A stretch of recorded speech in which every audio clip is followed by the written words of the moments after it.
নমস্কার, দেখছেন এবিপি আনন্দ, আপনাদের সঙ্গে আমি পাপিয়া। পঞ্চমীতে সমস্ত বৃষ্টির ভুকুটিকে থোড়াই কেয়ার করে মানুষজন উৎসবে মেতে উঠেছেন। বঙ্কিমচন্দ্র চট্টোপাধ্যায়ের কমলাকান্তের দপ্তরের আমার দুর্গোৎসবের কিছু অংশ শুরুতে উল্লেখ করি।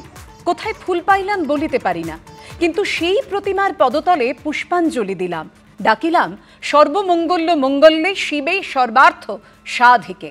সেই সর্বার্থ সাধনের ভার জনতা যাদের হাতে দিয়েছেন, আজ তাঁরা রাজনীতির ময়দানে নয়, পুজোর আড্ডায় এবিপি আনন্দে। আমার সঙ্গে রয়েছেন কুণাল ঘোষ, কৌস্তব বাগচি এবং রয়েছেন সমীর রাইজ। আপনাদের সবাইকে শুভ শারদিয়া। শুভ শারদিয়া প্রত্যেককে। আমার দেখো তোমার কথাটাতে আমার একটা গান মনে পড়লো। আমি শ্রদ্ধেয় দীনেন চৌধুরীর কাছে শেখা, আমাদের ছোটবেলায় আমরা এই আগমনী গানগুলো খুব শুনতাম, যেটা এখন খুব কম শোনা যায়। আমি দুটো লাইন তোমায় শোনাচ্ছি। নিশ্চয়ই। কি অসাধারণ গানটা দেখো।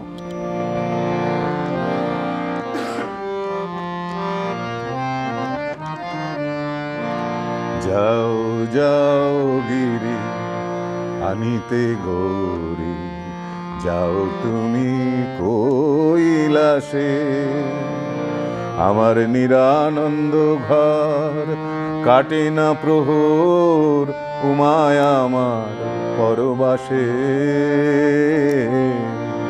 যাও যাও গিরি আনিতে গৌরী, যাও তুমি কৈলাসে।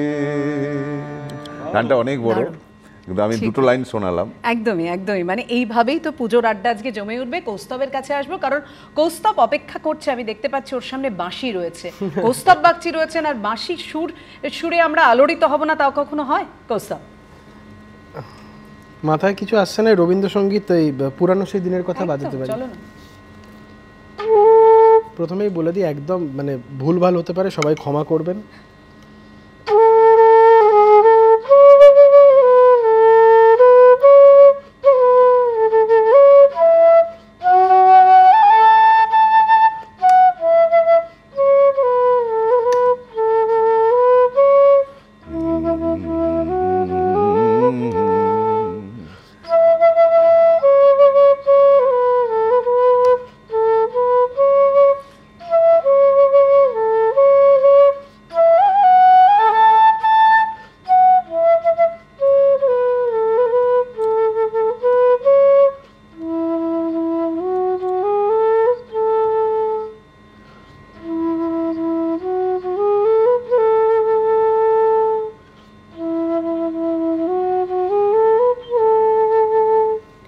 কড়া কড়া বক্তব্যের আড়ালে এমন সুর যে লুকিয়ে থাকে, তা বোধহয় আজকে কৌস্তব বাগচির বাঁশির সুর না শুনলে বোঝা যেত না।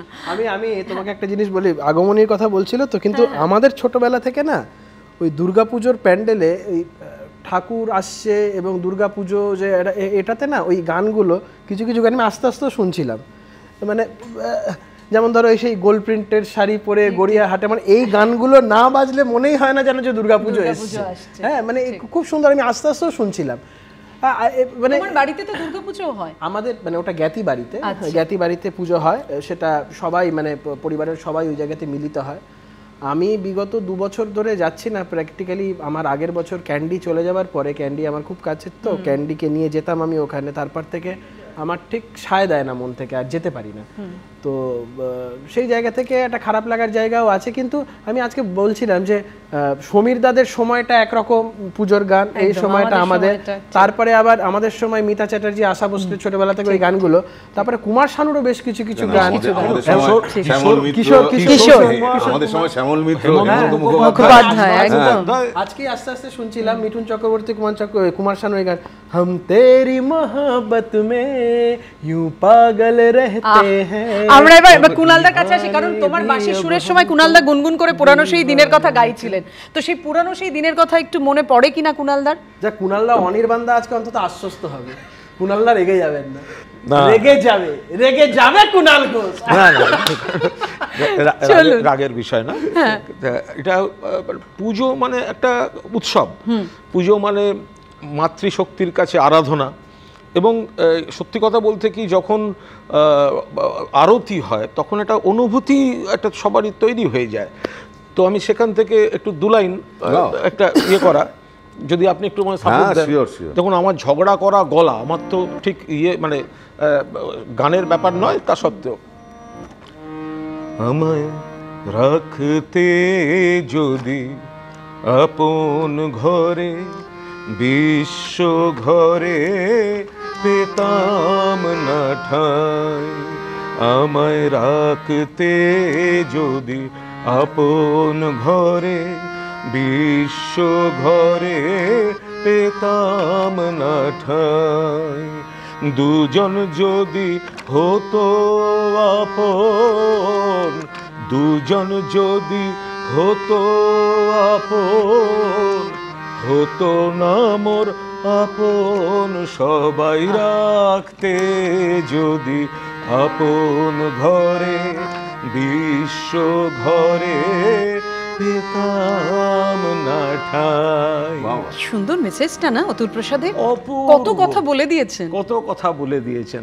বিশ্ব ঘরে থাকতে হবে, সবাইকে একটু ঠাঁই পেতে হবে। বিশ্ব ঘরে কবে লিখে গেছেন, আজ আমরা বলছি গ্লোবাল ভিলেজ। একদম বিশ্ব ঘর। পুজোয় ছোটবেলাটা কেমন কাটতো কুণালদার? না, আমি খুব ভিড়ের মধ্যে ঘোরাটা আমার পোষাতো না। আমার দাদু ছিলেন আর আমার এক বাল্য বন্ধু ছিল। আমাদের কয়েকজনের একটা গ্রুপ ছিল, তার মধ্যে একটি ছেলে সারাদিন আমি ওর বাড়িতে, ও আমার বাড়িতে, এরকম আমাদের 2-3 জনের গ্রুপ ছিল। ওর নাম ছিল অনির্বাণ। তো আমরা দুজন বড় হওয়ার অনির্বাণ। তো এবার হলো কি, আমরা সবাই জানে আমাদের বন্ধুত্ব, স্কুলে, পাড়ায়, এলাকায়। আমি পরবর্তীকালে ছাত্র পরিষদ পলিটিক্স করলাম, ও এসএফআই করলো। তো আমরা আমার দাদু ওই সপ্তমী অষ্টমীতে আমাদের দুজনকে নিয়ে বেরোতেন। তখন আমরা ক্লাস 5-6 ওই হাঁটতে হাঁটতে ঠাকুর দেখা। সে ছেলেটা অকাল মৃত্যু হয়ে গেল। হ্যাঁ, ও আমাদের ওখানকার ডিওএফআই লোকাল কমিটির সেক্রেটারি ছিল তখন। সেরিব্রাল অ্যাটাক হলো। আমি যদিও অন্য রাজনীতি করি, আমি ওর অ্যাটাকের পর প্রায় 7 দিন নার্সিংহোমের ওই বিছানার পাশে বসেছিলাম, ফেরানো যায়নি।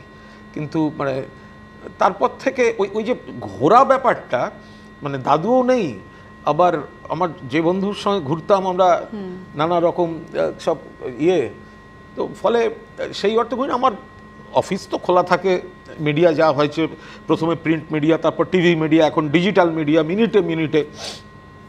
আর একটু পাড়া আর আমন্ত্রণে যেসব পুজো যাওয়ার, সেগুলো আমি অবশ্যই চেষ্টা করি পৌঁছতে, সবটা সম্ভব হয় না।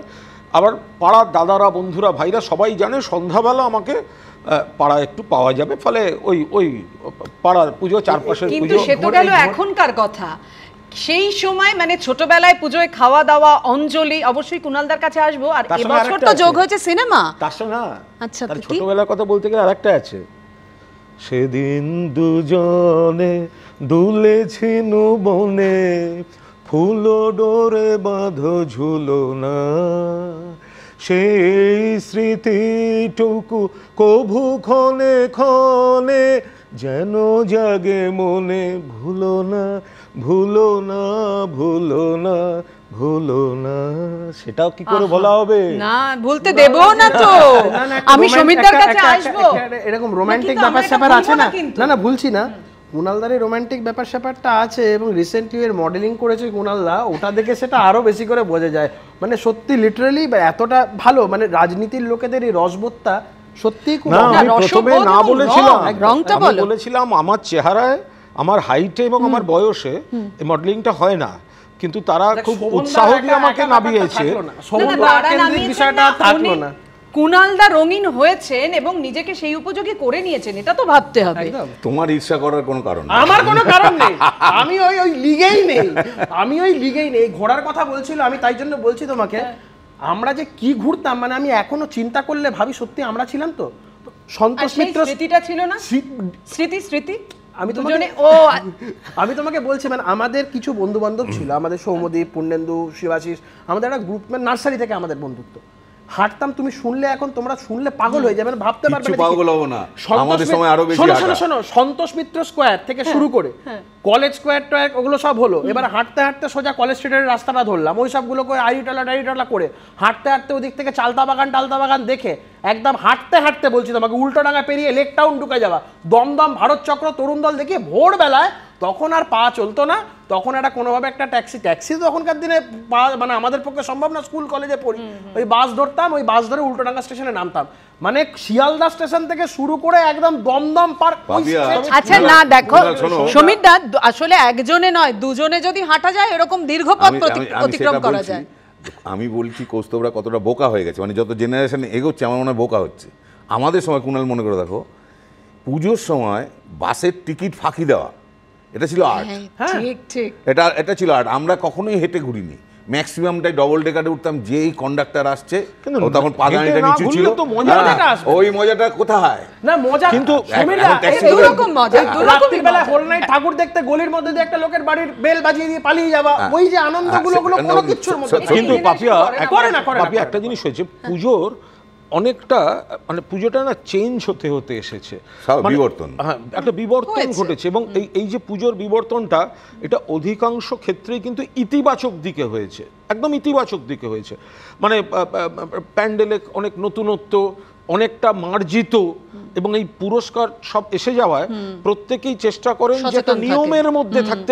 কুণাল, আমি খালি যারা পুরস্কার দেন তাদের কাছে একটা আবেদন রাখতে চাই, যে আপনারা সবাই তো ঠাকুর কীরকম হয়েছে, প্যান্ডেল কীরকম হয়েছে, কনসেপ্ট কীরকম, শাড়ি কীরকম হয়েছে, আপনারা প্লিজ কিছু পুরস্কার অন্তকে দিন যারা পুরস্কার দেন, যে ভাসান। কারণ এই ভাসানটা কিন্তু এখনও আমরা যেই পুজো যেই স্ট্যান্ডার্ডে দেখি, যেই ভদ্রতা দেখি, যেই এস্থেটিক সেন্স দেখি, ভাসানের সময় সেগুলো কিন্তু সব লঙ্ঘিত হয়। সেইটা যাতে লঙ্ঘিত না হয় এবং জনজীবন বিপর্যস্ত হয়, সেইটা যদি প্রাইস থাকে, দেখবে কুণাল আমি বলছি, দেখবে রাস্তায় গোলাপ জল দিচ্ছে, মিষ্টি বিতরণ করবে, কোনো গাড়ি আটকাবে না, কোনো গাড়ির উপর থাপ্পড় মারবে না, এইটা হওয়া দরকার। এই সংস্কৃতিটা অনেকটা চলেও এসেছে।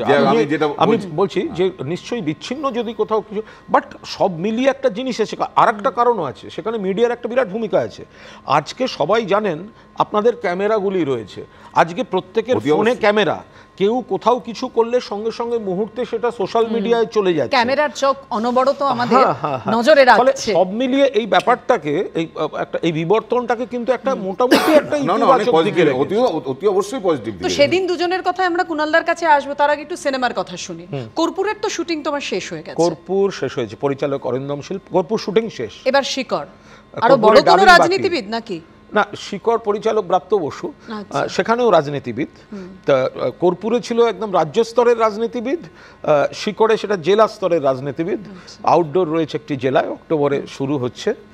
তো আপাতত সিনেমায় এত আগ্রহ কেন হলো কুণাল ঘোষের? সিনেমার দর্শক, আমি সিনেমা দেখি, আমার ভালো লাগে। আমি নাটক দেখি এখনো, অফিস থেকে আমি খুব কম কারণে সন্ধ্যাবেলা আমি বেরোই, কিন্তু নাটক যদি ভালো থাকে আমাকে পাওয়া যায় ওটিটি দেখার।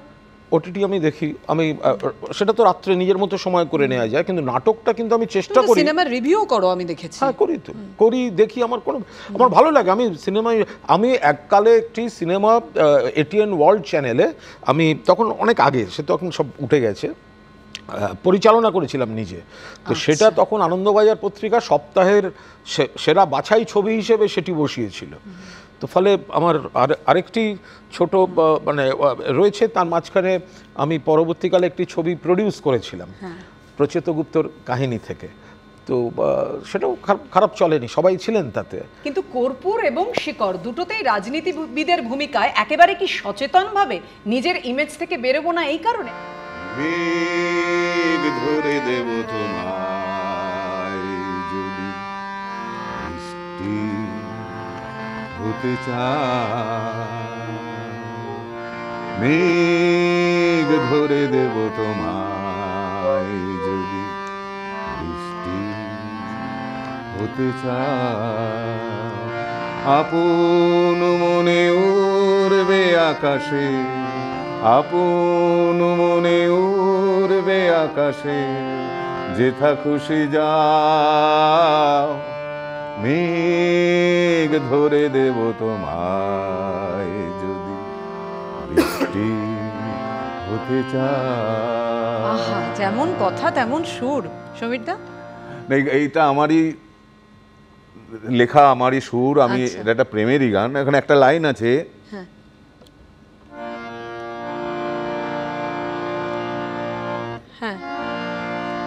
ওই দেখো দূর আকাশে মেঘেরা খেলা করে, কখনো রমণী কখনো রাক্ষস, কত রূপ ধরে আহা, মেঘ ধরে দেব তোমার। একদমই, এর থেকে মানে বেশি কি সত্যি দিতে আমাদের পারি? এই গান থেকে বেরোতে ইচ্ছে করছে না, কিন্তু আমাদের আজকের আড্ডা তো এখানেই শেষ করতে হবে।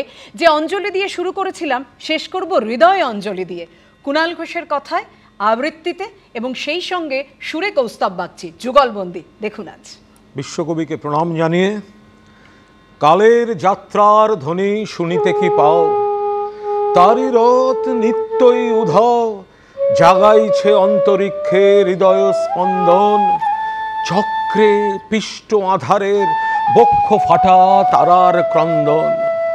ওগো বন্ধু, সেই ধাবমান কাল জড়ায় ধরিল মোরে, ফেলি তার জাল, তুলে নিল দ্রুত রথে, দুঃসাহসী ভ্রমণের পথে তোমা হতে বহু দূরে। মনে হয় অজস্র মৃত্যুরে পার হয়ে আসিলেম, আজি এ নবপ্রভাতের শিখর চূড়ায়, রথের চঞ্চল বেগ হাওয়ায় উড়ায়, আমার পুরানো নাম ফিরিবার পথ নাহি, দূর হতে যদি দেখো চাহি, পারিবে না চিনিতে আমায়, হে বন্ধু বিদায়।